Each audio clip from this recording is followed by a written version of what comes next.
dessa que é a primeira derrota do Avaí na competição? É uma derrota que poderia acontecer, né?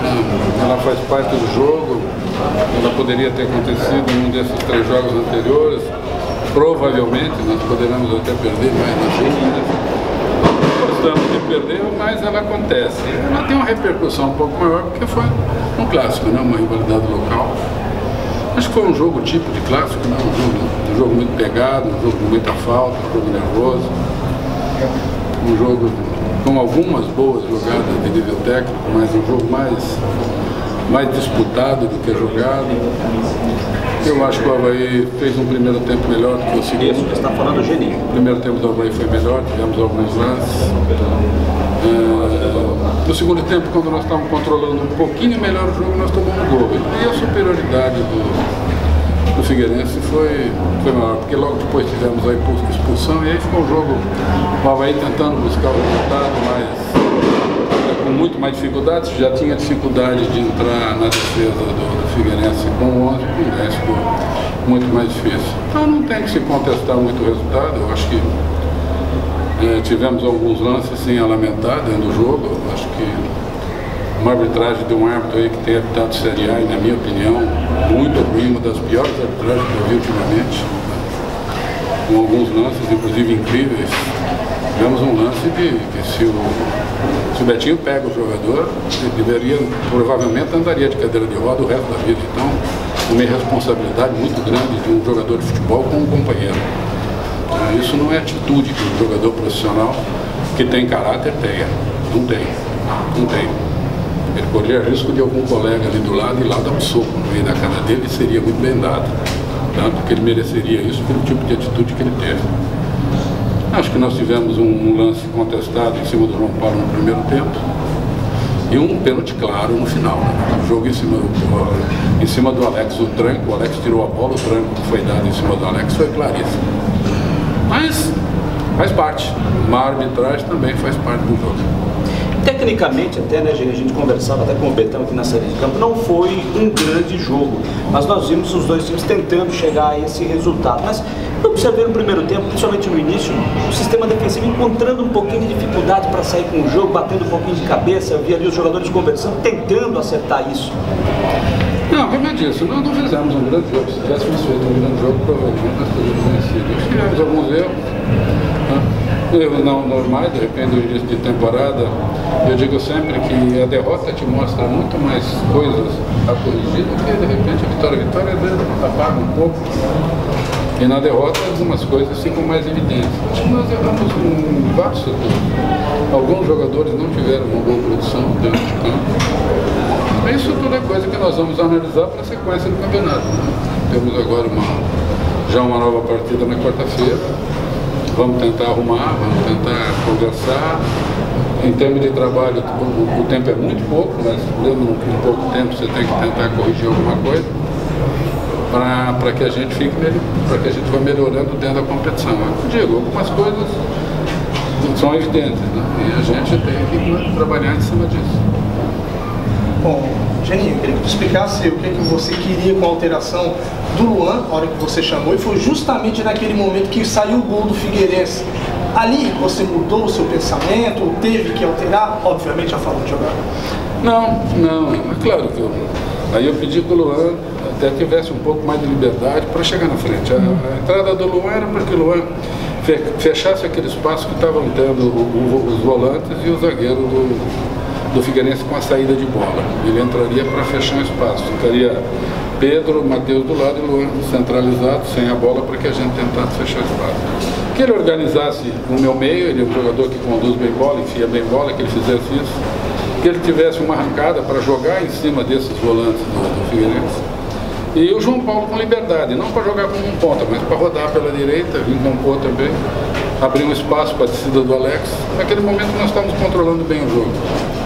É claro que quando o Figueirense fez o gol, a situação mudou um pouco. Os laterais do Figueirense ficaram um pouco mais postados, então fecharam um pouco as portas pelo lado. Os volantes já não desciam tanto, desciam, mas não tanto. Os zagueiros pararam de descer. E o Luan começou a encontrar um pouco de dificuldade. E ficou muito prejudicado, isso que eu imaginei, porque logo depois eu tive a expulsão do Matheus. E aí o Luan teve que vir para o segundo volante, né? Fazer um segundo volante, o João teve que vir pelo meio e marcar a lateral, então aí as coisas ficaram em cima daquilo que a gente tinha planejado, muito prejudicado. Percebe no começo do jogo, né, Geri, o Figueirense não ter criado grandes oportunidades, mas a gente observava o Betinho sempre carimbando as jogadas, tendo até uma certa liberdade, mas lá com uns 15, 18 minutos você acabou colocando o Pedro Castro em cima dele, aí já diminuiu o ritmo do Betinho. Havia uma troca, né? Quem normalmente faz isso é o Zé Antônio. O Zé estava indo para trás, fazendo quase que, jogando até às vezes nas costas do zagueiro, quase como um líbero, e o Betinho que vinha armando. Então criou um pouco de desencaixe, de confusão ali, depois nós acertamos, as coisas ficaram mais equilibradas. Juninho, avaliação aí do Gledson na sua estreia. Eu não posso fazer avaliação nenhuma, porque ele não foi exigido, né? Ele teve uma bola chutada de longe, uma saída de gol tranquila, e foi pego no contrapé no chute. Aquela bola ia sair acho que uns 2 metros fora, do lado de cá. O Gledson estava acompanhando, pegou no fundo, um gol parecido com aquele que nós tomamos em Joinville, bem parecido. A bola bateu e quando pega assim, pega o goleiro todo torto. Então, difícil você fazer uma avaliação de um goleiro que não foi exigido. Eu acho que praticamente nenhum dos 2 goleiros foram exigidos. Nós tivemos, em termos de chances de gol reais, assim, muito pouca. Tivemos assim bola rondando, tivemos uma nossa que o Getúlio enroscou ali quase que debaixo do gol, mas que não precisou da intervenção do goleiro. Então nós tivemos lances de gol efetivo muito pouco. Então, acho que nenhum dos 2 goleiros trabalhou a nível de ser avaliado. Você já citou, né, que alguns jogadores não renderam aquilo que podem render na partida de hoje. Um dos jogadores que a gente observou sobre isso também foi o Jones Carioca, né? Até nos últimos jogos ele também não rendeu o que a gente sabe que ele pode render. De repente ele está sentindo esse início, essa sequência de jogos praticamente sem tempo para treinar. Que avaliação dá para fazer do Jones? Não, a avaliação que você faz é que realmente ele pode render mais do que está rendendo. Agora, o que está acontecendo com o Jones, temos que conversar com o Jones, ver o que ele está sentindo e o está impedindo de produzir aquilo que realmente ele pode fazer. Temos conversado já antes, vamos conversar de novo para que ele comece a render. O que é necessário para ele, para a equipe, é que ele mude o seu comportamento. Um jogador que parte para cima, ele tem um bom 1 contra 1, ele tem uma boa velocidade de arranque, uma boa diagonal, e ele não está tendo condição de fazer isso. A gente precisa saber o porquê. Outro jogador que ficou abaixo também hoje foi o João Paulo, jogador responsável pela criação, até teve mais qualidade a partir do momento que o Luanzinho entrou no jogo. Hoje não teve um pouco de dificuldade, foi bem marcado. O time do Figueirense fazia 2 linhas muito fortes de marcação. Tentou jogar, mas porque o João joga e os outros têm que ajudar também, né? Não adianta você ter um jogador que enfia e de repente ele não tem opção para quem enfiar. Então acho que é um conjunto de coisas que faz com que um ou outro jogador renda um pouco melhor. Eu acho que é muito cedo, né? Acho que é cedo para todo mundo. Acho que todo mundo que está disputando o campeonato ainda tem chance, mesmo que é o último, quem é o último colocado, eu acho que ainda tem chance. Quem está em primeiro não pode vacilar, e quem está em último tem sonho ainda de chegar muito cedo, 4 rodadas para 18. É muito cedo. Eu acho que o comportamento do torcedor foi em cima do que ele viu em termos de empenho, talvez não em termos de produção. Não em termos de produção, acho que ele gostaria de ver o time jogando melhor. Ele tinha essa esperança, nós também tínhamos. Mas eu acho que ele, em termos de luta, de entrega, de determinação, o torcedor reconheceu que houve.